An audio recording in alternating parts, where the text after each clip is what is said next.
ಈ RSS ಅನ್ನೋದಿದೆಯಲ್ಲ, ಇದು ಒಂದು 1000 ಹೆಡೆಗಳಿರುವಂತಹ ವಿಷ ನಾಗರ. ಆದ್ರೆ ತುಂಬಾ ತುಂಬಿಕೊಂಡಿರುವಂತದ್ದು ಜಾತಿವಾದ, ಕೋಮುವಾದ, ಮನುವಾದದ ವಿಷ ತುಂಬಿಕೊಂಡಿರುವಂತದ್ದು. ಇದು ಇಡೀ ಸಮಾಜಕ್ಕೆ ವಿಷ ತುಂಬುವಂತ, ವಿಷ ಕಕ್ಕುವಂತ ಒಂದು ನಾಗರ. ಇದನ್ನ ನಾವು ಹೀಗೆ ಬಿಟ್ರೆ ನಮ್ಮ ಸಮಾಜ ಹಾಳಾಗುತ್ತೆ, ನಮ್ಮ ದೇಶನೂ ಹಾಳಾಗುತ್ತೆ. ಹಾಗಾಗಿ ಯಾರ್ಯಾರು ಪ್ರಜ್ಞಾವಂತರಿರ್ತಾರೆ, ಯಾರು ಈ ಜಾತಿ ವ್ಯವಸ್ಥೆಯನ್ನ ತೊಡೆದು ಹಾಕ್ಬೇಕು ಅಂತ ಭಾವಿಸಿರ್ತಾರೆ, ಅವರೆಲ್ಲರೂ ಕೂಡ ಇವತ್ತು ಈ RSS ನ ಹೀನ ಮನಸ್ಥಿತಿಯನ್ನ ನಾವು ಖಂಡಿಸಬೇಕು. ಅದ್ರ ವಿರುದ್ಧ ನಾವು ಪ್ರತಿಭಟನೆ ಮಾಡಬೇಕು. RSS ಅವರು, ಬಿಜೆಪಿ ಅವರು, ಶ್ರೀರಾಮ್ ಸೇನೆಯವರು ನಮ್ಮ ಕಾಂಗ್ರೆಸ್ ಪಕ್ಷದ ಅಧ್ಯಕ್ಷರಾದಂತ ಮಲ್ಲಿಕಾರ್ಜುನ್ ಖರ್ಗೆ ಅವರ ಹತ್ರ ಅವರು ಸಾರ್ವಜನಿಕವಾಗಿ ಕ್ಷಮೆ ಕೇಳಲೇಬೇಕು. ಅಲ್ಲಿ ತನಕ ನಾವು ಈ ಪ್ರತಿಭಟನೆ ಮುಂದುವರಿಸಬೇಕು, ಬಿಡಬಾರ್ದು ಅಂತ ಹೇಳಿ ನಮ್ಮ ಕಾಂಗ್ರೆಸ್ ಕಾರ್ಯಕರ್ತರು ನಾನು ಮನವಿ ಮಾಡ್ತಾ ಇದ್ದೇನೆ.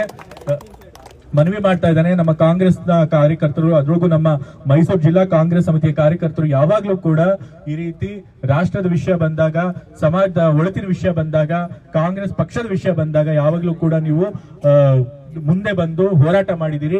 ಇವತ್ತು ಕೂಡ ನಮ್ಮ ಖರ್ಗೆ ಅವ್ರಿಗಾದಂತ ಅವಮಾನದ ವಿರುದ್ಧ ನೀವು ಹೋರಾಟಕ್ಕೆ ಬಂದಿದ್ದೀರಿ. ಹಾಗಾಗಿ ಇವತ್ತು ಪ್ರತಿಭಟನೆಗೆ ಸೇರಿರುವಂತಹ ನಮ್ಮ ಮೈಸೂರು ಕಾಂಗ್ರೆಸ್ ಜಿಲ್ಲಾ ಸಮಿತಿ ಎಲ್ಲ ಕಾಂಗ್ರೆಸ್ ಬಂಧುಗಳಿಗೆ ಮತ್ತೆ ಈ ಕಾಂಗ್ರೆಸ್ ಜಿಲ್ಲಾ ಸಮಿತಿ ಇಬ್ಬರು ಅಧ್ಯಕ್ಷರುಗಳಿಗೆ ನಾನು ಕೃತಜ್ಞತೆಗಳು ಸಲ್ಲಿಸಿ ನನ್ನ ಮಾತನ್ನು